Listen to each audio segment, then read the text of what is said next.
وہ جملہ نہیں بھولتا. ایک واقعہ کئی بار میں سنا بھی چکا ہوں, شاید آپ نے بھی سنا ہوگا. ایک بار ایک مبلغ دعوت اسلامی اٹلی میں گئے, بیان کیا حلال روزی پر. ایک صاحب ملے, بڑی نمناک آنکھیں تھیں, آنکھوں میں آنسو تھے. کہا اکیلے میں بات کرنی ہے. مبلغ نے کہا ٹھیک ہے آئیے بات کرتے ہیں. اس نے کہا کہ حضور میں آپ کی بیان سے ذہن تو بن گیا ہے کہ حرام نہیں کمانا, مگر مجبوری یہ ہے کہ میں اپنے اسٹور پہ شراب بیچتا ہوں. شراب بھی بکتی ہے, اور بھی آئٹمز ہیں, مگر شراب بھی بکتی ہے. مگر ہمارے ملک کا مسئلہ یہ ہے کہ اگر شراب نہ بیچے تو اسٹور چلتا ہی نہیں, اسٹور کے خرچے ہی پورے نہیں ہوں گے, بچوں کے لیے کیا کماؤں گا. میں چاہتا ہوں چھوڑ دوں حضور, بس میں نے ذہن بنا لیا ہے, آپ مشورہ دیں میں کیسے چھوڑوں. اگر میں نے چھوڑ دیا تو پیسے ہی پورے نہیں ہوں گے, کرایہ ہی نہیں نکلے گا گھر کا. یہ وہ لوگ مثالیں دیتے ہیں جو دنیا میں حرام کما رہے ہوتے ہیں نا بیچارے, وہ یہ سوچ رہے ہوتے ہیں. اس مبلغ نے ایک ہی جملہ کہا کہ ایک بات بتاؤ, روزی دینے والا کون ہے؟ اس نے کہا اللہ. کہ تم اللہ کی نافرمانی کر رہے ہو, اللہ روزی دے رہا ہے, کیا فرما برداری کرو گے وہ روزی بند کر دے گا؟ اب یقین کریں وہ نوجوان زاروں کتار رونے لگا. کہتا بس اب میں نے نیت کر لی ہے, کچھ بھی ہو جائے میں نے حرام نہیں کمانا. اب یقین کریں واللہ وہ مبلغ 1 سال بعد پھر گئے اٹلی مدنی کام کے لیے. اسی نوجوان سے پھر ملاقات ہوئی. وہ نوجوان کہتا ہے 1 سال ہو گیا ہے شراب بند کی, اللہ نے کاروبار میں اور برکت دے دی ہے. اللہ وہاں سے روزی دے گا جہاں تمہارا گمان بھی نہیں ہو. میرا گمان ہے نا شراب میں ختم کر دوں گا تو ختم ہو جائے گی روزی. نہیں یار, آپ اللہ کو ناراض کر رہے, روزی مل رہی ہے, آپ راضی کریں گے تو روزی بند ہو جائے گی. وہ غیب کے خزانوں سے دے گا, وہ تھوڑے میں قناعت دے دے گا, وہ تھوڑے میں برکت ڈال دے گا. جو معاملہ میرا لاکھوں کروڑوں میں نہیں ہو سکتا تھا وہ اللہ چند روپوں میں کر دے گا. وہ مالک ہے, میری عقل محدود ہے. سمجھو, ہمیں بعض اوقات میں اور آپ اپنے مسائل کو اپنی عقل کے پیمانوں سے دیکھتے ہیں, یہ پاسبل ہی نہیں ہے, یہ ہو ہی نہیں سکتا. کس کے لیے؟ میرے لیے. ان اللہ علی کل شیء قدیر, اللہ ہر شے پر قادر ہے, وہ تو کر سکتا ہے نا. میں اس سے مدد مانگ رہا ہوں, میں کمزور, وہ طاقتور ہے. میں کچھ بھی نہیں, وہ سب کچھ ہے. ارے اس نے مجھے بنایا, اس نے یہ کائنات بنائی, اس کے لیے میرے مسئلے حل کرنا کیا مشکل ہے؟ میں اس سے دوستی کر لوں, میں اس کو پکاروں, میں اس سے مدد طلب کروں. اللہ اکبر, ایسے معاملات ٹھیک ہوں گے. میں آپ کو ایک وظیفہ, ایک آیت, ایک اشارہ دینا چاہتا ہوں. سبحان اللہ, یقین کریں اگر آپ کو یہ یاد ہو جائے نا, آپ میں سے کوئی کسی مشکل میں ہے, پہلے اس کا پس منظر بیان کر دیتا ہوں. اللہ تعالیٰ نے اپنے ایک نیک صالح بندے کے الفاظ نقل کیے. بندے نے الفاظ کہے تھے, اللہ نے وہ الفاظ قرآن میں بیان فرما دیے. اچھا, اس بندے کو ان الفاظ کہنے کا فائدہ کیا؟ وہ کیا تھا کہ وہ بندہ فرعونیوں میں سے تھا, فرعون کے لشکر میں وہ تھا, فرعون کی قوم میں سے تھا, مگر اللہ تعالیٰ نے اس کو فرعون کی بری چالوں سے محفوظ رکھا. جب فرعونیوں کو زبردست عذاب نے گھیرا نا, وہ بندہ اس عذاب سے محفوظ رہ گیا. اس کے الفاظ کیا تھے؟ وہ الفاظ اللہ نے قرآن میں عطا فرما دیے. اور one of the amazing words, خدا کی قسم, میں کچھ چیزیں ہوتی نا وہ الفاظ میں بیان نہیں, اس کی مزے لو, اس جملے کے, اس آیت کے جب آپ مزے لوگے نا, جب اس کو سمجھ لوگے اور دل کی گہرائیوں سے پڑھو گے اور آپ اس کو پریکٹس کر کے دیکھو, وہ الفاظ کیا ہیں؟ وَأُفَوِّضُ أَمْرِي إِلَى اللَّهِ إِنَّ اللَّهَ بَصِيرٌ بِالْعِبَادِ. ترجمہ کیا ہے؟ اور میں اپنے کام اللہ کو سونپتا ہوں. بس کافی ہے نا, جس کو سونپے ہیں. ان اللہ بصیر بالعباد, بے شک اللہ بندوں کو دیکھتا ہے. ارے اگر رب پر بھروسہ نہیں تو دف ہے میری زندگی پر. وہ خالق نہیں تو ماں بنائی نا میری ماں کا خالق بھی تو وہی ہے نا. ماں مجھ سے پیار کرے, وہ تو ماں سے 70 گنا زیادہ پیار کرنے والا ہے. بس سونپ دو سے, الفاظ سے نہیں دل سے. خدا کی قسم کھا کر کہہ رہا ہوں, ایک بار اس کو پریکٹس کر کے دیکھنا. اکیلے میں بیٹھ کر یہ کہنا, وَأُفَوِّضُ أَمْرِي إِلَى اللَّهِ, اے اللہ میں اپنے سارے کام تجھے سونپتا ہوں, بس تیرے سپرد کرتا ہوں. تو اپنے بندوں کو دیکھ رہا ہے. ان اللہ بصیر بالعباد. یہ قرآن کی آیت ہے, بلیو کر لو اس پر, پریکٹس کر لو اس پر. گھر میں جھگڑے نا, نہیں بن رہی, گھر میں نہیں آ رہا سکون, بچے بیمار ہے نا, پیسے پورے نہیں ہو رہے, قرضہ نہیں اتر رہا, قرار نہیں مل رہا, جس مشکل میں ہو آپ, آؤ آج اپنے رب کو پکار لو. وَأُفَوِّضُ أَمْرِي إِلَى اللَّهِ, اے اللہ میں اپنے سارے کام تجھے سونپتا ہوں. بس میں تھک گیا, میں کمزور ہوں, میں نکما ہوں, میں کچھ نہیں کر سکا, میں تھک گیا مالک, اب تو مدد کر دے. یقین کرو جس دن آپ نے یہ فیلنگز اور اس تڑپ کے ساتھ اپنے رب کو پکار لیا نا, پھر پرابلم کدھر سے رہنی ہے؟ اگر پرابلم نصیب میں ہے تو اللہ سکون دے دے گا. اللہ آپ کو اس پرابلم کو فیس کرنے کا حوصلہ دے دے گا, کیونکہ قرآن میں رب نے فرمایا لا یکلف اللہ نفسا الا وسعها. اللہ نہیں ڈالتا کسی جان پر بوجھ اس کی وسعت کے, اس کے اس کی حوصلے کے علاوہ وہ جتنا بار اٹھا سکتا ہے اتنا ہی بار ڈالا جاتا ہے. کرم ہو جائے گا. توکل کرنا سیکھیں. ہم توکل سے دور ہو گئے. ہمارے بزرگ اپنے بچوں کو کیسے توکل سکھاتے تھے. ہم پریکٹس کریں, خود بھی اپنے بچوں کو بھی پریکٹس کرائیں. ہم بچوں کو کہتے ہیں دیکھو بیٹا پیسے ہوں گے تو مسئلے حل ہوں گے. پیسے کمانا, دنیا میں کچھ بھی نہیں کر سکو گے اگر پیسے نہیں ہوں گے. ہم شروع سے ہی اینٹی توکل بات کر رہے ہیں. نہیں, اللہ راضی ہوا تو سب ہو جائے گا. بیٹا اللہ کو راضی کرنے والے کام کرنا, وہ راضی ہو گیا تو رزق بھی دے دے گا, مشکلیں بھی حل کر دے گا. ہم نے اسباب کی طرف توجہ رکھی ہے. سورس ہونی چاہیے, پیسے ہونے چاہیے, جناب تعلقات ہونے چاہیے, لگژریز ہونی چاہیے. نہیں, یہی تو پرابلم ہے.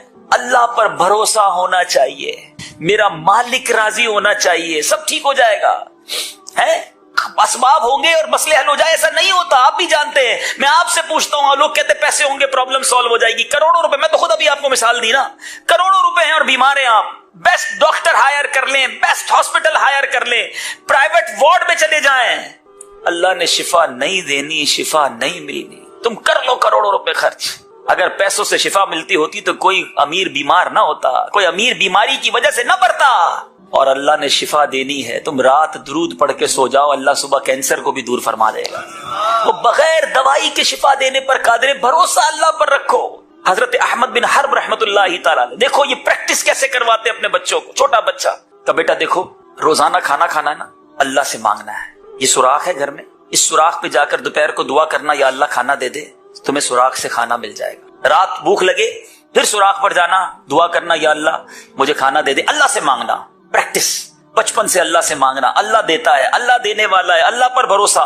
بیٹے نے شروع کر دیا, دوپہر کو دعا کرتا. آپ نے اپنی زوجہ کا دیکھو, جب بھی یہ دعا مانگے دوپہر کو بھی کھانا رکھ دینا, رات کو بھی رکھ دینا. اس کا بلیف رب پر مضبوط ہونا چاہیے. پریکٹس چلتی رہی. دوپہر کو دعا کرتا, کھانا مل جاتا. رات دعا کرتا, کھانا مل جاتا. پھر دوپہر دعا کرتا, کھانا مل جاتا. پھر کیا ہوا, ایک دن آپ کی زوجہ لیٹ ہو گئی, بھول گئی.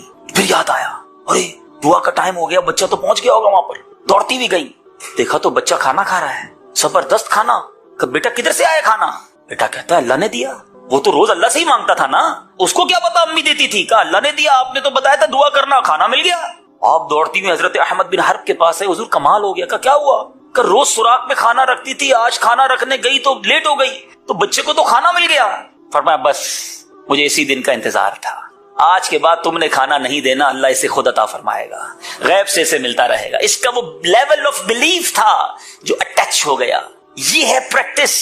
اور ہم ہیں کہ ہر کھانے پر لوگوں کے محتاج نظر آتے ہیں. ایسا نہ کریں. اور اب بیان کے آخر میں جو غم زدہ ہیں, جو کم روزی والے ہیں, بعض اوقات ایسا ہوتا ہے کہ ہم بازار جاتے ہیں, ہم بعض اوقات جو ہے وہ مارکیٹ جاتے ہیں, کوئی چیز لینی ہوتی ہے مگر پیسے نہیں ہوتے جیب میں. سب کے ساتھ ہوتا ہے, ہر آدمی کے ساتھ. جتنا پیسے والا اس کے ساتھ بھی ہوتا ہے, کیونکہ اینڈ آف دا ڈے اس کے پاس پیسے تھوڑے ہیں نا, اس سے مہنگی چیز موجود ہے, وہ جاتا بھی مہنگے بازار میں. لیکن اب پیسے والے کی یہ بات نہیں ہو رہی. وہ غریب جو بازار میں گیا اور وہاں جا کر وہ چیز خرید نہ سکا, بازار میں جا کر وہ چیز حاصل نہ کر سکا اور واپس آ گیا, حسرت رہی اس کے دل میں. اللہ غنی, میں روایت پڑھی نا, ایمان تازہ ہو گیا. احیاء العلوم میں یہ روایت موجود ہے. حضرت سیدنا ضحاک رحمت اللہ تعالی فرماتے ہیں, جو شخص بازار جائے اور کسی چیز کو دیکھ کر اسے خریدنے کی دل میں خواہش ہو لیکن ثواب کی امید پر وہ صبر کرے, تو اس کے لیے عمل راہ خدا عز و جل میں 1000 دینار صدقہ کرنے سے افضل ہے.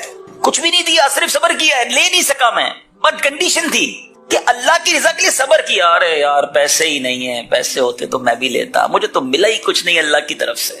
دیکھو یار وہ ٹھک کر کے آیا, وہ چیز خرید کے چلا گیا, بکرے کا گوشت لے گیا, اور فلاں چانپے لے گیا, وہ اتنے زبردست بقرہ عید میں اس نے سوٹ خریدا, 3000 10,000 کے جوتے خریدے, میں تو وہی بس دیکھ کر آ گیا. یہ شکوہ ہے نہیں, اللہ کی مرضی, اللہ تیرا شکر. پیر تو دیے نا, 2 پٹی کے چپل کے تو پیسے ہیں نا, جوتے کے نہیں ہے نا, لگژری شوز کے نہیں ہے. صبر کیا تو کیا ملا, 1000 دینار کا صدقہ کرنے کے ساتھ. ایک اور روایت سنیں, سبحان اللہ, یہ بھی احیاء العلوم میں امام غزالی نے لکھی, حضرت سیدنا ابو سلیمان دارانی رحمت اللہ تعالی. اب یہ صرف بازار کی بات نہیں, یہ پوری لائف کے لیے. جس جائز چیز کی حاجت ہو اور اسے پورا کرنے کی قدرت نہ ہو, چیز جائز ہو, بڑی زبردست روایت ہے. بہت ساری خواہشیں میری بھی ہیں, آپ کی بھی ہوں گی, قدرت نہیں ہے. اب کیا کرا, اس محرومی پر حسرت سے نکلنے والی فقیر کی آہ, غریب کی آہ نکلے حسرت سے. فرمایا مالدار کی 1000 سال کی عبادت سے زیادہ افضل ہے.